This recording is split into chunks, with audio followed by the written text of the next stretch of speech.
Charles Leclerc is back on the podium, this time at the Circuit de Catalunya-Barcelona, and becomes the only non-McLaren driver to get multiple podiums over the triple header in Imola, Monaco and Spain. Ferrari finally climbs back to second place in the Constructors Championship. The car shows some timid signs of awakening, and the fans are not as bitter as Inter's supporters after the thrashing in Munich. But suddenly the Lewis Hamilton case explodes.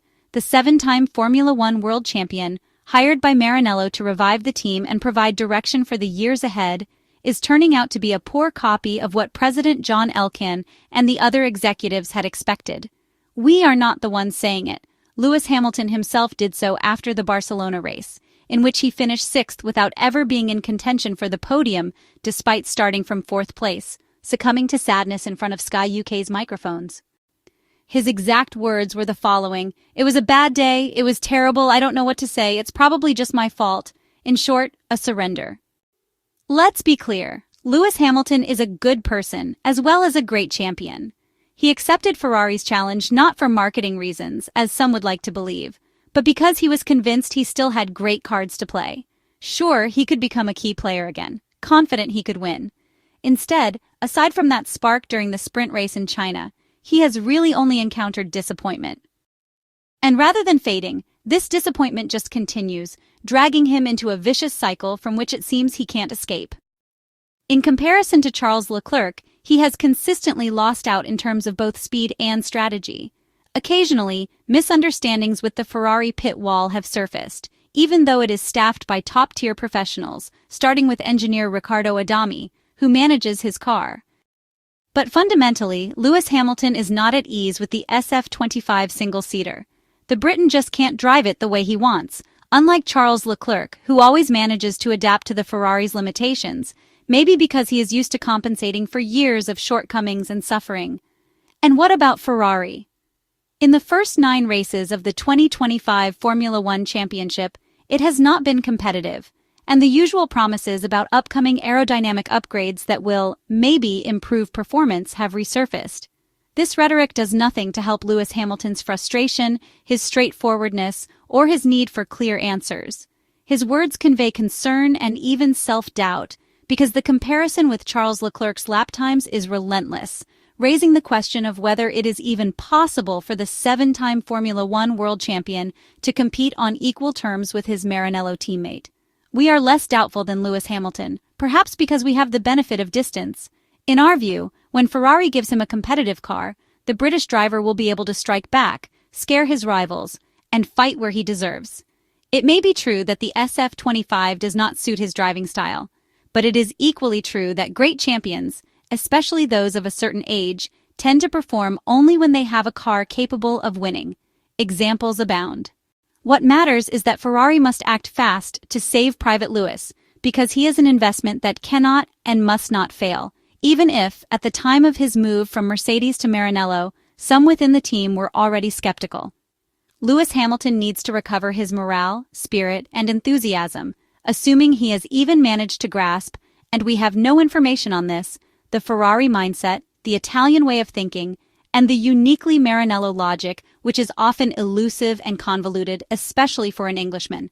Surrounded by attention and sometimes diverted by the fashion world, are we sure Lewis Hamilton has understood Ferrari and that Ferrari has understood him? That is the real issue.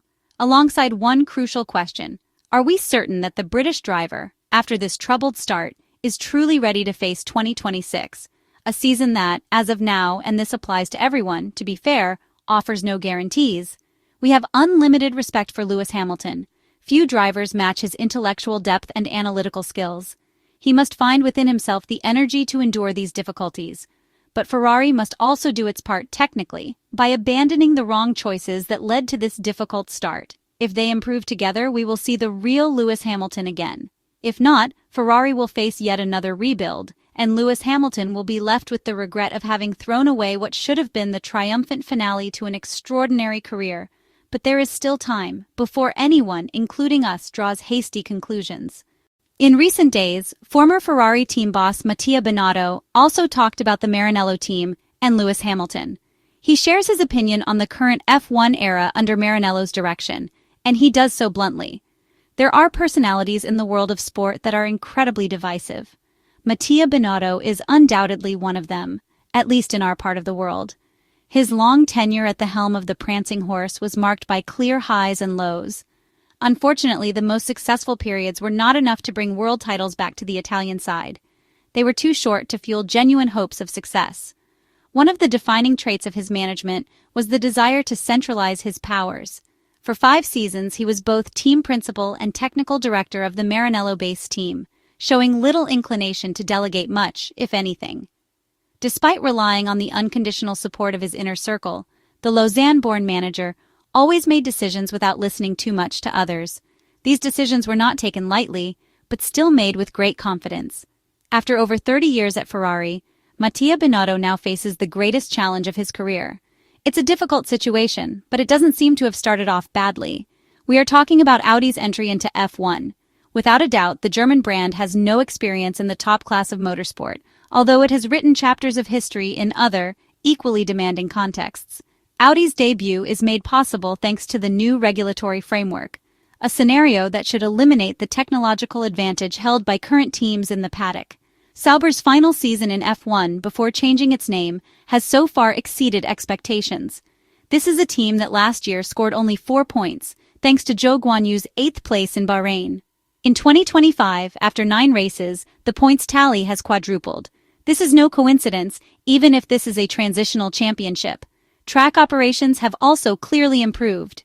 Those who leave the Maranello team often experience a sudden change of perspective. Professionals who had shown their full value with rivals and then managed to hit the mark in other settings. For example, we could mention Aldo Costa, James Allison, Andrea Stella, and many others. Notice how anyone who leaves the prancing horse systematically tries to avoid speaking about the historic Italian-based team. It's unclear whether this silence is due to agreements with Ferrari or simply because the parting wasn't exactly peaceful. But unlike his illustrious predecessors, Mattia Binotto has never held back in giving his opinion on matters involving the prancing horse. In recent months, he plainly admitted that he would never have signed Lewis Hamilton. Who didn't think back to these words when, in the final laps of the Spanish Grand Prix, Nico Hülkenberg's Sauber easily overtook the SF25 of the 7-time world champion? In Maranello, they were quick to point out that both Ferrari cars had issues with the restart after the safety car. But a Sauber overtaking a Ferrari under normal conditions is pure science fiction. In recent days, Mattia Binotto doubled down on his view regarding Ferrari's signing of the 7-time world champion. According to the Italian executive, Lewis Hamilton is a driver of a certain age, nearing the end of his career, who would have been useful to Maranello in the past. At the same time, the former Ferrari team principal praised Max Verstappen, whom he considers the strongest driver on the grid, someone every team would love to have.